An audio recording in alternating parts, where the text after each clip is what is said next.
Hello, ladies and gentlemen. This is JT from Above and Below the Belt. I want to talk about what I heard about, about this thing about Errol Spence jumping up to fight Canelo Alvarez, and Errol Spence is 147 in the welterweight division, and Canelo Alvarez is in the super middleweight division, and one thing is I was hearing the boxing voice on YouTube, and some people was calling up, and there was one particular person was said that I don't think that should be a good idea because of what the last fight with Errol Spence and Mike Garcia, because he didn't knock out Mike Garcia, and that means his knockout power is not that great. That's what he's basically saying. And he said he's just an up and down fight, ain't nothing special about him and stuff like that.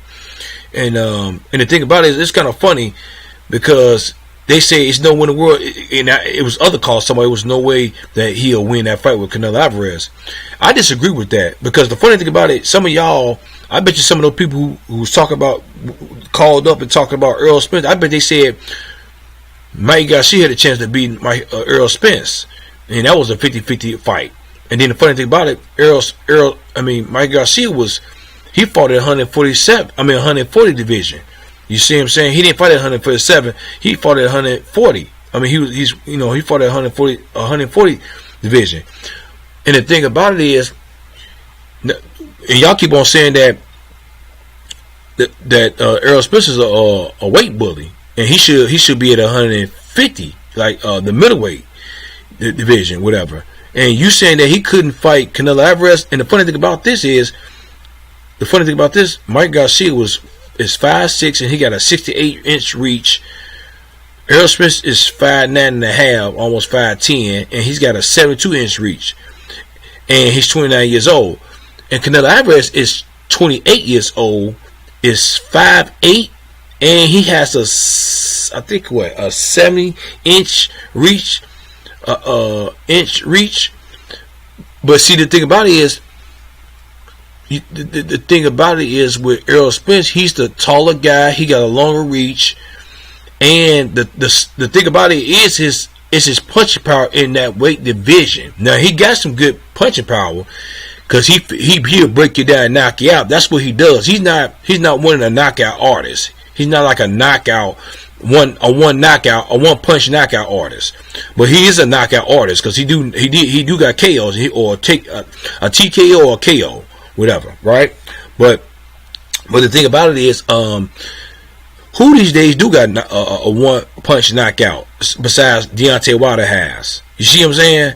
Not too many people has that. Lomachenko don't have that punching power. Mike Garcia don't have that punching power. Lamont Pearson don't have that punching power. It depends on who they was fighting too at the same time to knock these people, these people who get knocked out. You know what I'm saying? So, but the thing about it is, y'all talking about Errol Spence don't have a chance. I think that fight is a 50-50 fight to me. But you see, the thing about it is, Errol Spence ain't gonna do nothing like what Mike Garcia did. And that's going up one weight class and facing the best fighter. He should have fought Keith Thurman or Danny Garcia or Sean Porter or whatever, or maybe another person, a B-level fighter in that welterweight division, and then to work your way up. Errol Spence Errol Spence ain't gonna jump up 2 weight classes, definitely, because he never fought at 150 in the middleweight, in the super middleweight division. You see what I'm saying? He ain't gonna do that. He's gonna test the waters and see can he handle it, and then he'll fight Canelo Alvarez. You know what I'm saying? But at the same time, daring to be great. He ain't gonna be. See, Errol Spence is daring to be great. He ain't daring to be stupid. And I was saying that Mike Garcia was saying he was daring to be great, but I said he was daring to be stupid. That was stupid what he did, but I shouldn't say that he was daring to be stupid. I think he was daring to be great, but he should have listened to his corner to face somebody else. What he did was stupid to a certain degree, because look at the outcome. If he would have got knocked out, I think people might be still saying the same thing, but he got beat in every round. You know what I'm saying? But some people saying the second round was questionable, but the judges thought different. They said he didn't win no rounds. He was playing it safe. He was throwing no punches, and if he was throwing punches, he probably would have got knocked out. He had that Adrian Broner syndrome. not throwing hands. You know, Adrian Broner is known for not throwing hands because he don't want to get knocked out. Because I think Marcos Maidana had some say so in that. You know what I'm saying? So, but the thing about it is, Errol Spence, like I say, we don't know if Errol Spence's power will. You never know. His power might get better at 100, the middleweight, or even the super middleweight. His power might carry up. And y'all talking about he'll have no chance against Canelo Alvarez. Canelo Alvarez is a straight up fighter.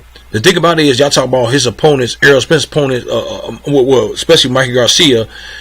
Look at Canelo Alvarez. When he fought Shane Mosley, he was past his prime. He beat him, but how much credit can you give him? And when he fought Miguel Cotto, how much credit can you give him that too? Because Miguel Cotto was past his prime too. You see what I'm saying?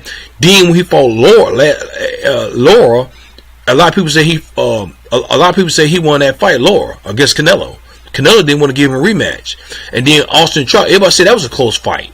You know what I'm saying? I know Canelo Alvarez did knock him down, but they even said that was a close fight. And the two Triple G fight, it could have went Triple G way. So to me, this is the funny thing. This is the funny thing to me. Even though Canelo Alvarez is a good fighter, is he a great fighter? I don't know. I mean, because he's a cash cow because he fought Mayweather and lost, and now he's a cash cow. You know what I'm saying? Come on now. The thing to me is, this is the thing. I feel this way. He's a straight up and down fighter. His leg movement his speed movement, his leg movement, whatever, is not that great. His upper body is good. He's got a great upper body when it comes to throwing hands and not so much ducking punches or whatever, but he's because the thing with that is he got a good chin. And now he do duck punches here and there, but he got a good chin too. I do give him that. I mean, ain't no giving it to me. It's obvious.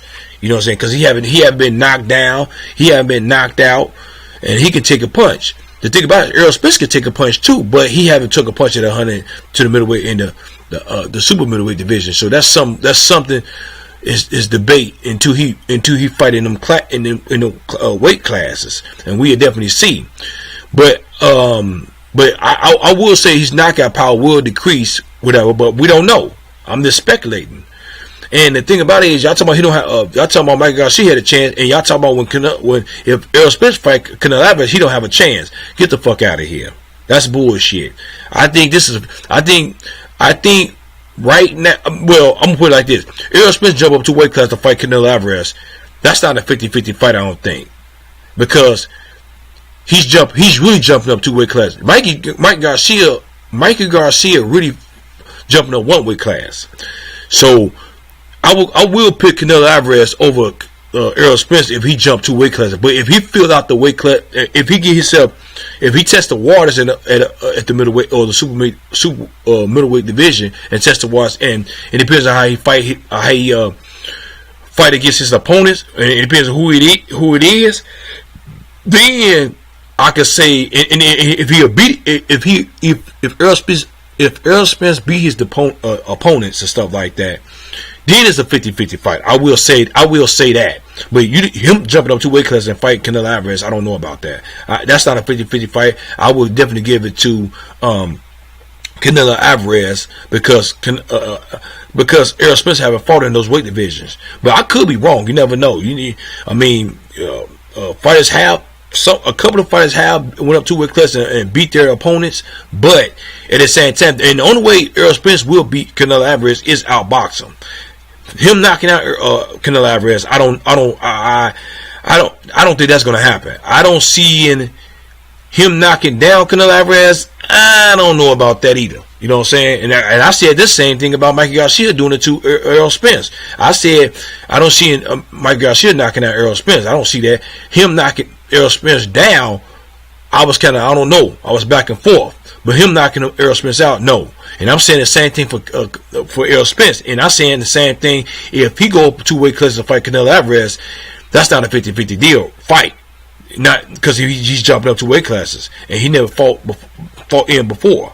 So what do y'all think about this? And do y'all think that some people trying to force or trying to pressure Errol Spence to jump on too, because I know they ain't gonna do that. I know Errol Spence is his own man. He's gonna do what he want to do, and daring to be great. That's what he is trying to do. And one of the other reasons why he's daring to be great, he's trying to be the undisputed welterweight champion, then move on to the middleweight division.